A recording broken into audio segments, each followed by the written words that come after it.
ओम शांति। साकार में ब्रह्मा बाबा जब मुरली के लिए बैठते थे सुनाने के लिए, तो फिल्मी कोई पुराने गीतों में से सिलेक्ट करके ऐसे कोई अर्थपूर्वक गीत जो बच्चों की उन्नति के लिए हो वो बजवाते थे। तो ऐसे ही आज की मुरली में गीत बजा है, निर्बल से लड़ाई बलवान की। ये पूरा गीत एक है बलवान और निर्बल, एक है दिया और एक है तूफान। अब दिया है मुझ आत्मा का प्रतीक जो बाबा के ज्ञान और योग की शक्ति से दिनों दिन प्रज्वलित होती जाती है, और तूफान है इस पूरी जर्नी में प्रज्वलित होते होते संपूर्ण पावन सतो प्रधान कंप्लीट प्रज्वलित स्थिति की ओर पहुंचने के इस जर्नी में आने वाले अंदर के तूफान, बाहर की परिस्थितियों के आधार पर अंदर के मन के तूफान। तो बाबा कहे निर्बल से तुम्हारी लड़ाई बलवान की है। अब धीरे धीरे ये जो दिया है वो बाबा की शक्ति से बलवान होता जाता। तो आज बाबा बलवान बनने की सिद्धि समझाते हैं और उसके मेथड्स बताते हैं। और दूसरा, बाबा आत्मा को रियल गोल्ड बनने की सिद्धि समझाते। रियल गोल्ड ही वैल्यूएबल माना जाता। तो वैल्यूएबल बनने का आधार है, बाबा कहे, जो मोल्ड हो सके। अब कहाँ और कैसे मोल्ड होना है वो बाबा मुरली में क्लियर करते हैं। बाबा कहे, मीठे बच्चे, तुम्हारा मुख अभी स्वर्ग के तरफ है। तुम नर्क से किनारा कर स्वर्ग के तरफ जा रहे हो, इसलिए बुद्धि का योग नर्क से निकाल दो। बच्चे जो सेंसिबल हैं वह अर्थ तो इस गीत का अच्छी रीति समझते हैं। निर्बल से लड़ाई बलवान की। जिनका बुद्धि योग शांति धाम और स्वर्ग तरफ है उन्हों को ही तूफान लगते हैं। बाप तो अभी तुम्हारा मुंह फेरता है, जो है ही अंधेरे में, तो उनको तूफान नहीं आएंगे। लेकिन जो अंधेरे से प्रकाश की ओर जा रहे हैं तो उनको तूफान आएंगे। अज्ञान काल में भी पुराने घर से मुंह फिर जाता है, फिर नए घर को याद करते रहते हैं कब तैयार हो। अभी तुम बच्चों को भी ध्यान में है कब हमारा स्वर्ग स्थापन हो और फिर सुखधाम में आए। अभी स्वर्ग के द्वार खुल रहे हैं ना, बाहर तो खुल ही रहे हैं, धीरे धीरे जय जयकार की ओर जा रहे हैं, लेकिन अंदर भी स्वर्ग के द्वार, अंदर स्वर्ग के द्वार माना अंदर स्वर्गीय स्थिति धीरे धीरे परमानेंटली तैयार होती जा रही है। तो अब तुम्हारा बुद्धि योग स्वर्ग की तरफ जाना चाहिए। स्वर्ग माना सुख, शांति, पवित्रता की स्थिति। हेवन में जाने वाले को कहा जाता है पवित्र, हेल में जाने वाले को कहा जाता है अपवित्र। गृहस्थ व्यवहार में रहते भी बुद्धि योग हेवन तरफ लगाना है। बाबा कहते हैं नरक तरफ बुद्धि योग न रखो, सारा खेल है बुद्धि का। तो दिए को अगर मजबूत बनना है, बलवान बनना है, तो उसे ये ध्यान रखना है मेरा बुद्धि का योग माना मेरा अटेंशन, माना मेरा ध्यान किस तरफ है। यह सारा ज्ञान आत्मा में है।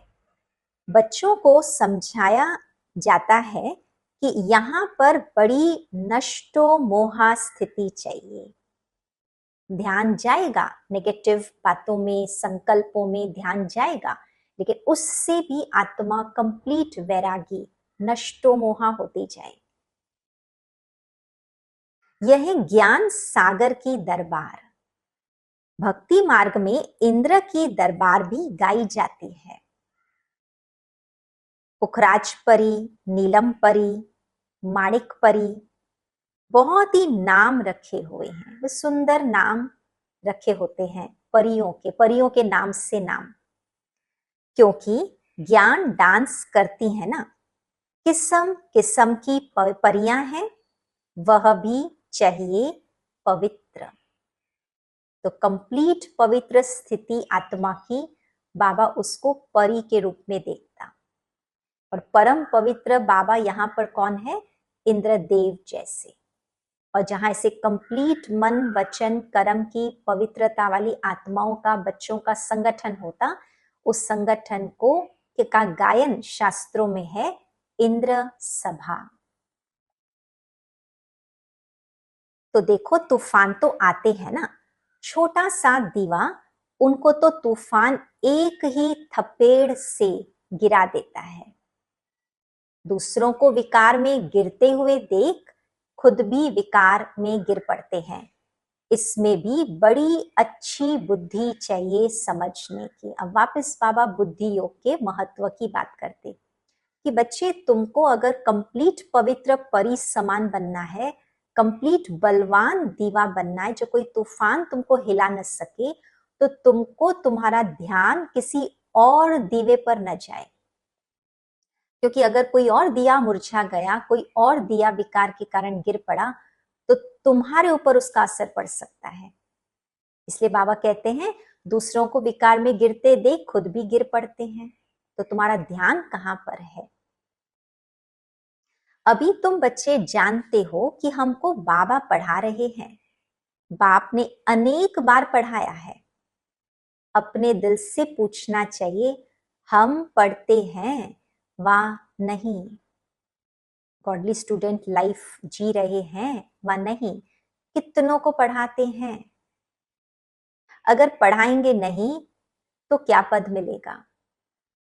रोज रात को अपना चार्ट देखो, आज किसको दुख तो नहीं दिया? श्रीमत कहती है कोई को दुख न दो और सबको रास्ता बताओ। तो दुख न देना, इससे भी, इस आदत से भी, इस संस्कार से भी, इस पर ध्यान देने से भी दीवा मजबूत होता जाता है। इसमें बर्तन चाहिए सोने का जिसमें अमृत ठहरे। बर्तन है बुद्धि, अब बुद्धि चाहिए सोने की, माना कंप्लीट पवित्र बुद्धि।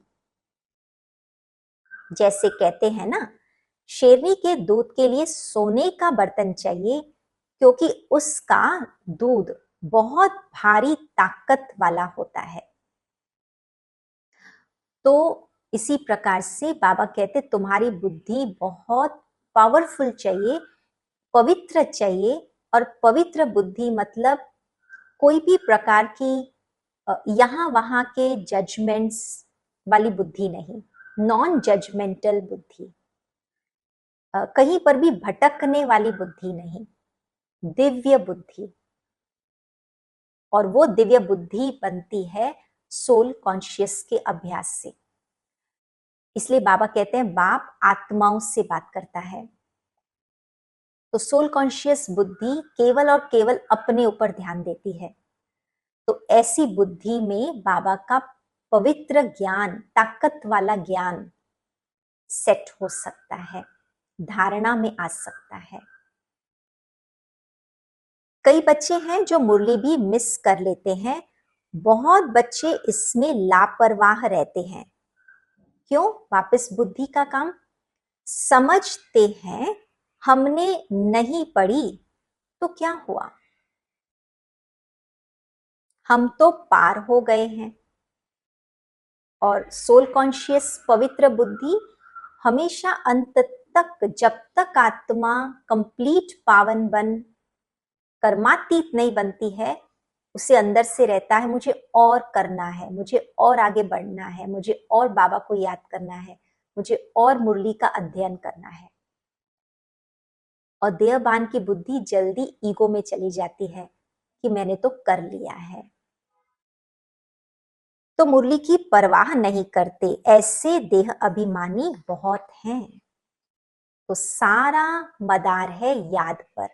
जिस बाप से विश्व का राज्य मिलता है उनको याद नहीं कर सकते हैं? तकदीर में ही नहीं है तो फिर तदबीर भी क्या करेंगे? बाबा तो कहते हैं याद की यात्रा से ही पाप भस्म होंगे। ये भी बुद्धि को समझ आती है, दिव्य बुद्धि को। तो पुरुषार्थ करना चाहिए ना। बाबा कोई ऐसे भी नहीं कहते कि खाना पीना नहीं खाओ, वह कोई हठयोग थोड़ी है। चलते फिरते सब काम करते, जैसे आशिक माशुक को याद करते हैं ना, ऐसे याद में रहो। अंदर की लवलीन स्थिति वाली याद। उन्हों का नाम रूप का प्यार होता। यह लक्ष्मी नारायण विश्व का मालिक कैसे बने? ये भी वापस बुद्धि की बात बाबा समझाते कि बच्चे दिव्य बुद्धि से तुम जरा सोचो, जैसे लक्ष्मी नारायण याद की यात्रा से ऐसा पद उन्होंने पाया, विश्व का मालिक बने, वैसे तुम आत्मा भी कल्प पहले वाली देवी देवता जो बनी थी, अब फिर से याद की यात्रा से तुम फिर से अपने कल्प पहले वाला देव पद प्राप्त करोगी। इसको भी पता नहीं है, तुम तो कहते हो कल की बात है। बाबा बच्चों को पुण्य आत्मा बनने की युक्ति बताते हैं। बच्चे, इस पुरानी दुनिया का अभी अंत है। मैं अभी डायरेक्ट आया हूं। यह है पिछाड़ी का दान। एकदम सरेंडर हो जाओ। बिल्कुल बाबा कहते मन बुद्धि से, तन मन से कंप्लीट सरेंडर हो जाओ। बाबा ये सब कुछ आपका है। बाप तो देने के लिए ही कराते हैं, इनका कुछ भविष्य बन जाए। मनुष्य ईश्वर अर्थ दान पुण्य करते हैं, वह है इनडायरेक्ट। उनका फल दूसरे जन्म में मिलता है। यह भी ड्रामा में नोंद है। अभी तो मैं हूं डायरेक्ट। अभी तुम जो करेंगे उनका रिटर्न पदम गुणा मिलेगा, क्योंकि डायरेक्ट है। अब सुनते हैं वरदान। स्वयं को मोल्ड कर रियल गोल्ड बन, हर कार्य में सफल होने वाले स्वपरिवर्तक भव। कंप्लीट गोल्ड वैल्यूएबल बनने की सिद्धि। बाबा कहे जो हर परिस्थिति में स्वयं को परिवर्तन कर स्वपरिवर्तक बनते हैं ना। गोल्ड बनने का मेथड पहला, हर परिस्थिति में स्वयं को परिवर्तन करना। और स्वयं को परिवर्तन कौन कर पाएगा? जिसका पूरा ध्यान स्वयं पर होगा। उसे पता होगा ये सारा खेल संगम पर केवल मेरा ही चल रहा है, मुझे ही परिवर्तन होना है, मुझे ही रियल गोल्ड बनाने बाबा आया है। वह सदा सफल होते हैं। इसलिए स्वयं को बदलने का लक्ष्य रखो। कोई भी बात है, मुझे मेरा स्वमान कौन सा रखना है, मुझे अपने आप को किस स्थिति में रहना है, स्मृति में रहना है, उस आधार पे वृत्ति दृष्टि कृति अपने आप बन जाएगी। दूसरा मेथड, दूसरा बदले तो मैं बदलूं नहीं। ये एक्सपेक्टेशन, ये औरों पर ध्यान बिल्कुल नहीं। क्योंकि बाबा कहे बच्चे तुमको क्या बनना है? Real gold. दूसरा कुछ भी करे, मुझे क्या करना है? एक्सेप्ट करें जो जो कर रहे हैं, मुझे एक्सेप्ट करना है, परंतु मुझे क्या करना है उस पर वर्क करना। दूसरा बदले या न बदले, मुझे बदलना है। अब ऐसे बदलने वाले को बाबा बहुत पावरफुल स्वमान टाइटल देते, फेमस टाइटल, हे अर्जुन मुझे बनना है। सदा परिवर्तन करने में पहले मैं, जो इसमें पहले मैं करता वही पहला नंबर हो जाता, क्योंकि स्वयं को मोल्ड करने वाला ही रियल गोल्ड है, रियल गोल्ड की ही वैल्यू है। स्लोगन, अपने श्रेष्ठ जीवन के प्रत्यक्ष प्रमाण द्वारा बाबा को प्रत्यक्ष करो। और प्रत्यक्ष प्रमाण भी स्वयं का कब बनता? जब आत्मा का स्वयं पर ध्यान होता, स्वयं को हर बात में मोल्ड करती। अव्यक्त इशारा, बाप समान बनना है व बाबा के समीप जाना है तो अपवित्रता अर्थात काम महाशत्रु स्वपन में भी वार न करे। सदा भाई भाई की स्मृति सहज हो और स्वतः स्वरूप में हो। आत्मा के असली गुण स्वरूप और शक्ति स्वरूप स्थिति से नीचे नहीं आओ। ये है अव्यक्त इशारे। तो आज सारे दिन के लिए मन की दिनचर्या बनाएं, मन की ऐसी स्थिति जिस मन की स्थिति पर, स्थिति के तखत पर आत्मा बैठी रहे बुद्धि से, और साथ साथ उसी पहचान से सारा दिन अपने आप को देखती रहे।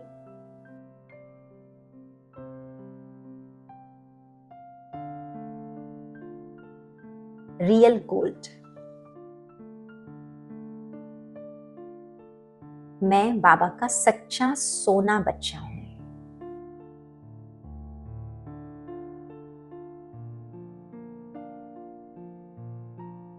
कंप्लीट प्योर बच्चा हूं।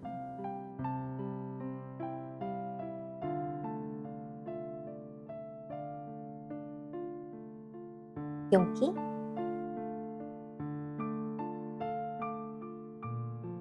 मुझ प्योर आत्मा का अपने ऊपर ध्यान रहता।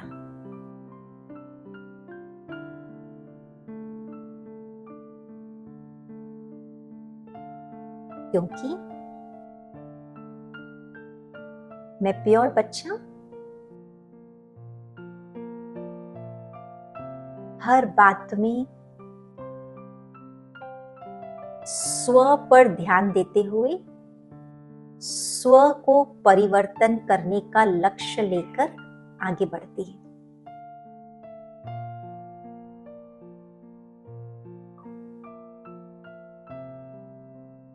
फिर से अपने आप को विजुअलाइज करें, मैं बाबा का प्योर गोल्ड बच्चा हूं।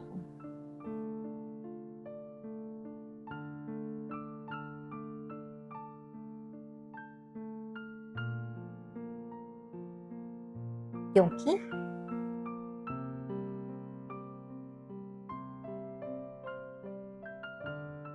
मेरा ध्यान अब कहीं पर भी बाहर बदलाव या बाहर परिवर्तन के लिए अपेक्षा या इंतजार नहीं करता।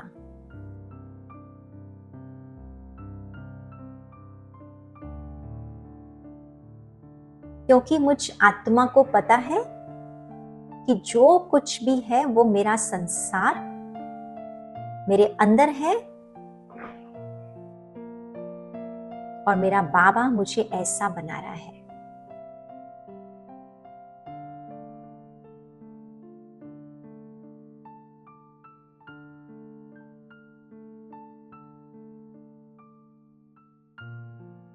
इंद्र सभा में इंद्रदेव शिव बाबा के सन्मुख विराजमान मैं रियल गोल्ड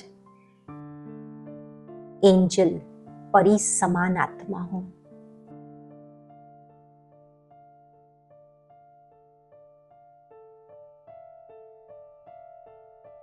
इसी स्थिति को सारे दिन में बीच बीच में एक रिमाइंडर अपने आप को देंगे और कर्म में उतरेंगे भी रियल गोल्ड के तखत की स्मृति से। ओम शांति। Thank you Baba.